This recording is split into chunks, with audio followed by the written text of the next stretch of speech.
전역에 전례 없는 북극 한파가 덮치면서 최소 9명이 사망한 것으로 집계됐습니다. 뉴욕시에 여행주의보와 강설경보가 내려진 가운데 뉴욕 및 뉴저지 일대 학교가 안전상의 이유로 수업을 중단했습니다. 아이오와주 코커스에서 트럼프 전 대통령이 압도적 1위를 확정한 가운데 공화당원들은 경제와 이민 문제를 가장 중시하는 것으로 나타났습니다. 캐시 호컬 뉴욕주 지사가 2025 회계연도 가운데 24억 달러를 망명 신청자 지원에 사용하길 원한다고 발표했습니다. 뉴저지에서 한 남성이 동료를 위협하기 위해 폭발 장치를 만들어 설치한 혐의로 기소됐습니다. 뉴욕시에서 우길기를 단 관광용 인력거가 여전히 시내를 활보하고 있는 것으로 알려졌습니다.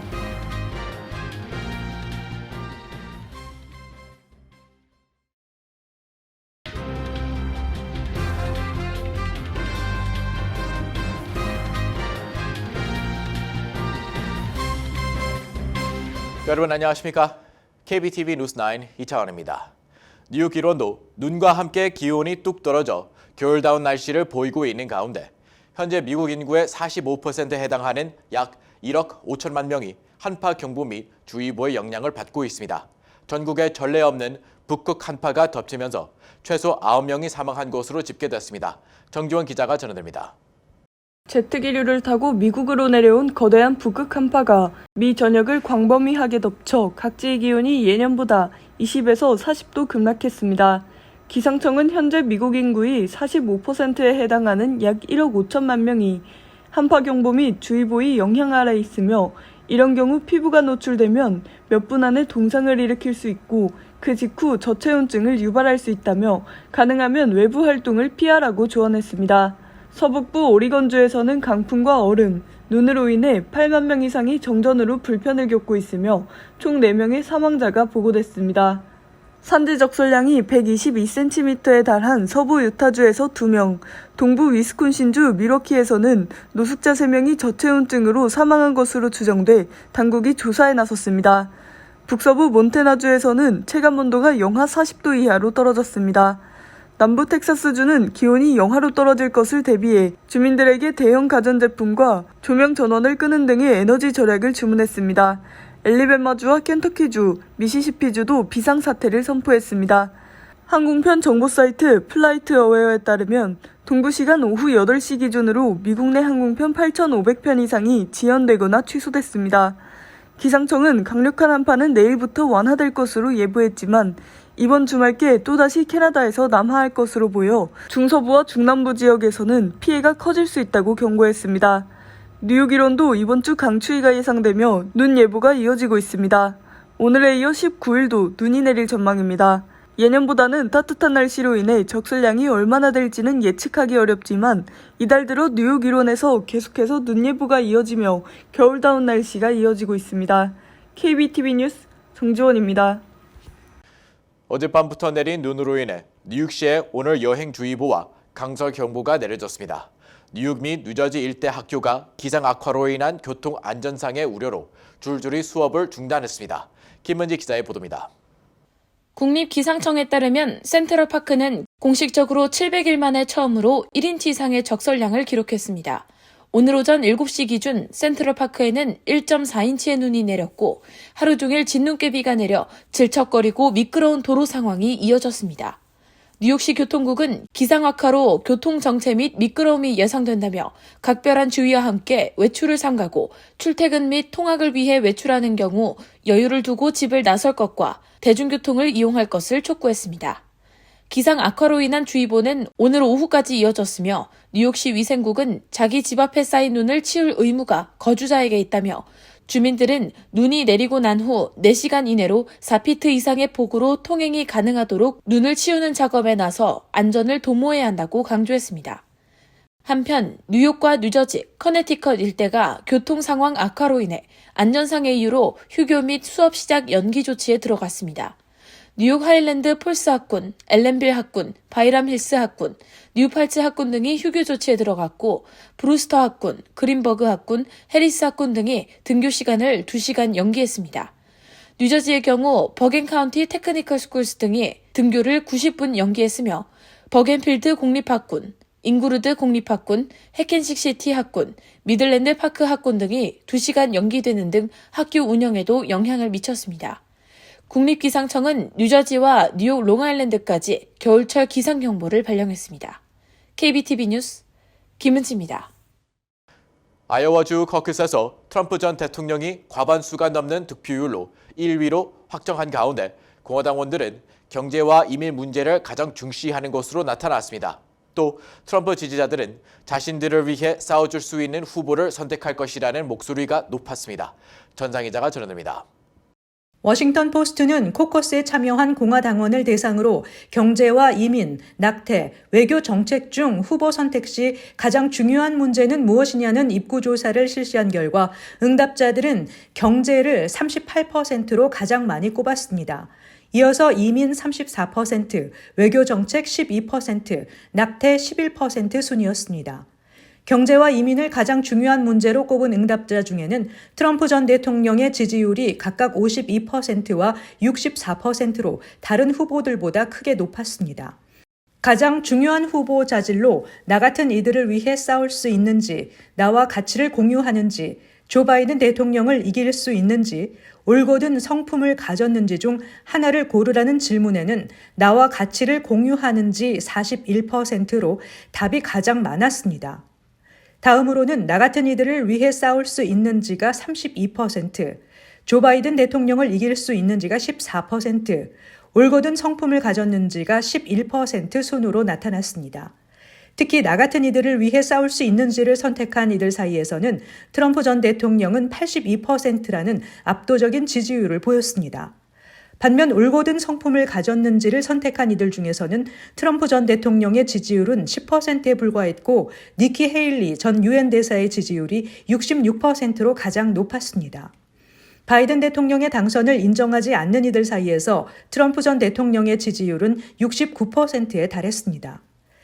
2020년 대선 결과 뒤집기 시도 등 혐의로 기소된 트럼프 전 대통령이 유죄 판결을 받아도 대통령 자격이 있는지에 대한 질문에는 65%가 있다라고 답했고 31%가 없다라고 답했습니다. 트럼프 전 대통령의 유죄가 선고돼도 그가 대통령 자격이 있다고 한 응답자 중 72%가 트럼프 전 대통령을 지지했고 자격이 없다고 한 응답자들 중에는 49%가 헤일리 전 대사를 지지했습니다. 응답자들은 자신의 사상이 매우 보수적이라고 한 경우가 52%로 가장 많았으며 다소 보수적이라는 이들은 37%, 중도, 진보라는 이들은 11%였습니다. KBTV 뉴스 전상입니다. 캐티 호쿠 뉴욕 주지사가 오늘 2025 회계연도 예산안을 발표하고 나섰습니다. 호쿠 주지사는 망명 신청자 지원을 위해 24억 달러를 배정해 망명 신청자로 인한 위기 상황을 겪고 있는 뉴욕시를 지원하길 원한다고 밝혔습니다. 정지원 기자의 보도입니다. 캐시 호컬 뉴욕 주지사가 오늘 뉴욕시에 과중한 부담을 안겨주고 있는 망명 신청자 문제를 지원하기 위해 2025 회계연도 예산 가운데 24억 달러를 망명 신청자 지원에 사용하길 원한다고 밝혔습니다. 호컬 주지사는 망명 신청자 보호소는 물론 이들의 노동허가 등 법률적인 지원 등을 위해 예산 지원을 확대하길 원한다고 설명했습니다. 현재 뉴욕시가 보호 중인 망명 신청자는 약 7만 명에 달하고 있는 상황입니다. 하지만 지난주 뉴욕 주정부의 시정연설에서 181페이지에 달하는 2025 회계연도 예산계획안에 망명 신청자를 위한 지원은 단 한 번도 언급되지 않아 뉴욕 주정부가 난민 지원에 대한 인도주의적 예산은 전혀 신경 쓰지 않는다는 비난을 받은 바 있습니다. 끝없이 유입되는 망명 신청자들로 인해 재정적 공간적 어려움에 시달려온 에릭 애덤스 뉴욕시장과 이들에 대한 뾰족한 지원 대책을 내놓지 못하고 있는 캐시 호컬 뉴욕주지사 간의 예산 지원 문제로 인해 언쟁을 벌이기도 했습니다. 망명 신청자 지원 및 예산 편성 문제는 올 가을에 있을 본선거에서 민주당 의원들에게 부담으로 작용할 가능성이 높은 상황입니다. 공화당 측은 이민자 정책에 있어 실패한 정권이라며 조 바이든 대통령과 함께 민주당을 강도 높게 공격하고 있습니다. 최근 애덤스 뉴욕시장을 놓고도 망명 신청자들을 위한 시장이라는 비판이 거세게 일고 있는 가운데 끊임없이 유입되는 망명 신청자들로 인해 뉴욕시는 이러지도 저러지도 못하고 있는 상황입니다.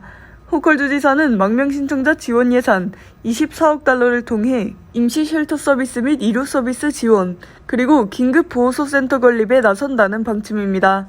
또한 망명 신청자들이 합법적으로 일하고 자립할 수 있도록 법률 지원 서비스에도 예산이 투입될 것이라고 설명했습니다. KBTV 뉴스 정주원입니다. 오늘 오전 뉴욕주 bedford의 한 드라이브에서 폭발물이 발견됐습니다. 이 폭발물은 폭발하도록 조작된 가스통으로 뉴저지 클러스터에 사는 용의자가 직접 제조했으며 이를 웨스체스터 카운티의 동료 집 앞에 두고 온 혐의를 받아 기소됐습니다. 보도에 전장 기자입니다. 경찰 보고서에 따르면 뉴저지주 클러스터에 사는 한 남성이 동료를 위협하기 위해 폭발 장치를 만들었다고 합니다. 용의자는 폭발물을 웨체스터 카운티의 동료 집 앞에 두고 왔고 폭발 장치 폭발 후에도 이를 담았던 박스가 남겨졌으며 그 안에 잔여물에서 용의자의 주소가 발견됐습니다. FBI는 용의자의 클러스터 거주지를 수색해 폭발물 제조 관련 책과 기타 증거 총기를 발견했습니다. 또한 요원들은 자동차 번호판 판독기 데이터를 사용해 용의자의 버겐 카운티에서 웨체스터까지 이동한 경로를 추적했습니다. 범행 대상은 마지막 경고다라는 문자 메시지를 받았고 얼마 지나지 않아 그의 집 진입로에 있던 상자 안에 있던 장치가 폭발했습니다. 용의자와 대상자로 추정되는 사람은 장시간에 걸쳐 진행된 소송에 연루돼 있었습니다. 다행히 인명피해와 재산피해는 없는 것으로 알려졌습니다.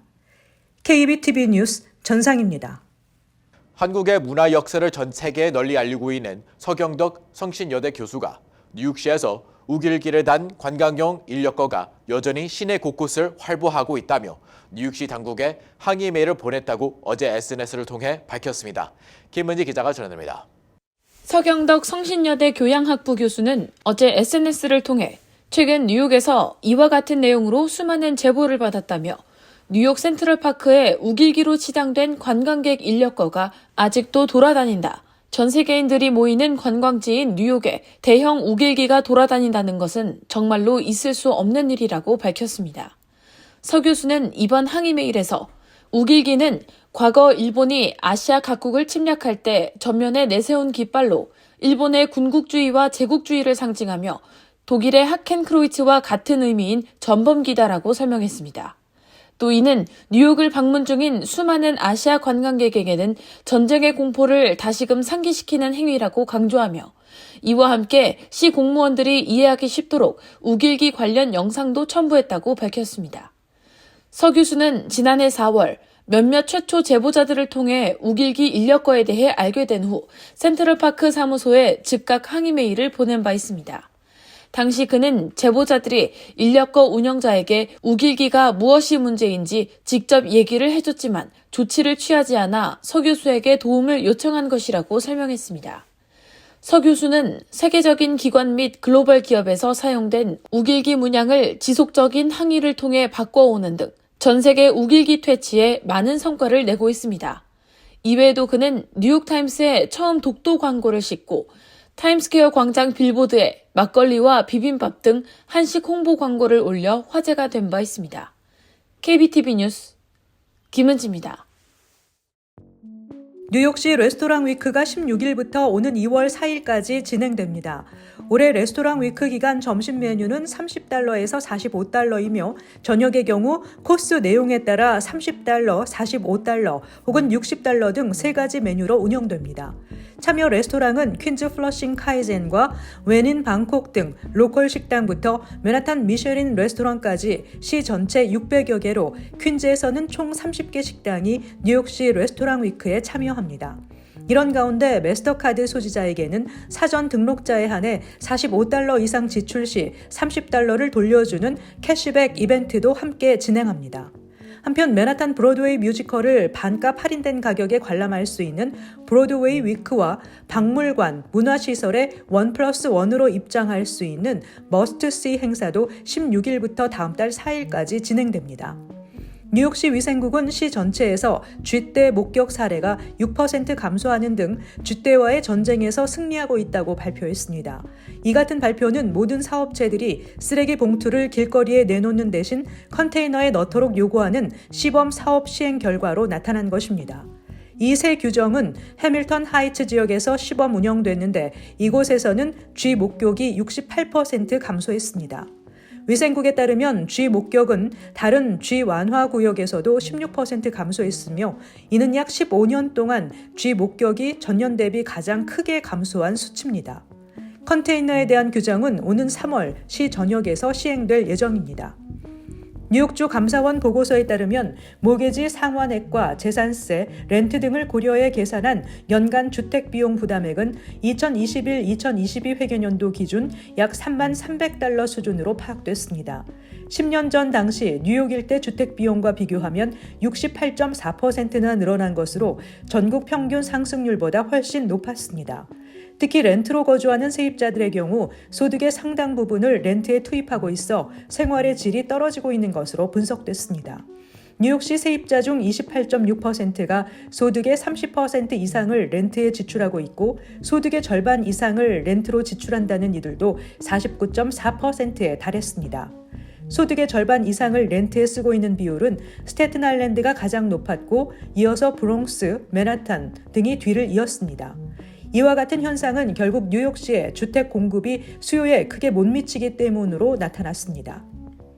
한국계 감독과 배우들이 활약한 넷플릭스 드라마 성난 사람들은 로스앤젤레스 피콕 극장에서 열린 제75회 프라임타임 에미상 시상식에서 미니시리즈, TV 영화, 부문 작품상과 감독상, 작가상, 나무 여우주연상, 캐스팅상, 편집상, 의상상 등 8개 상을 휩쓸었습니다.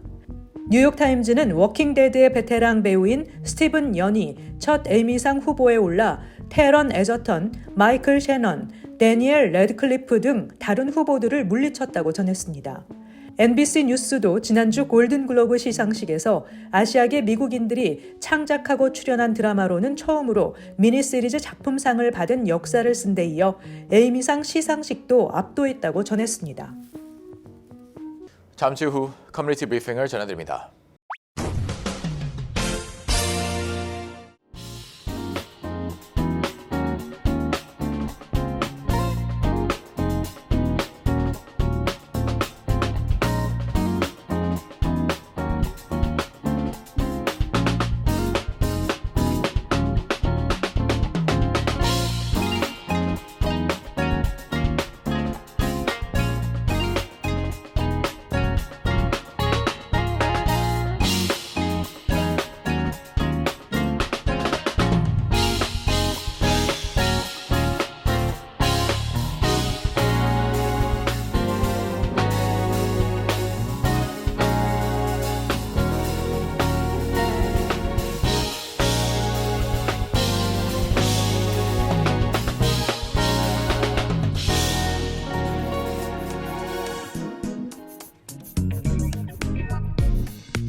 이어서 환율과 증시 전해드립니다.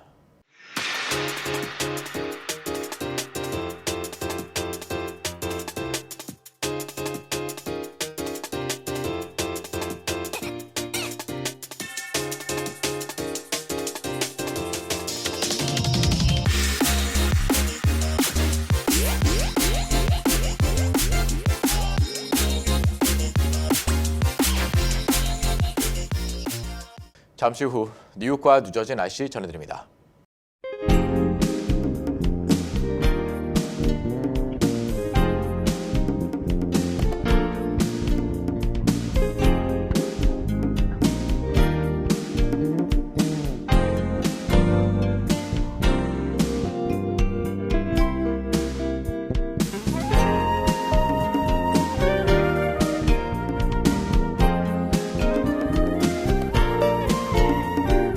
KBTV 뉴스9 마칩니다. 오늘도 시청해주셔서 감사합니다. 편안한 밤 보내시 바랍니다.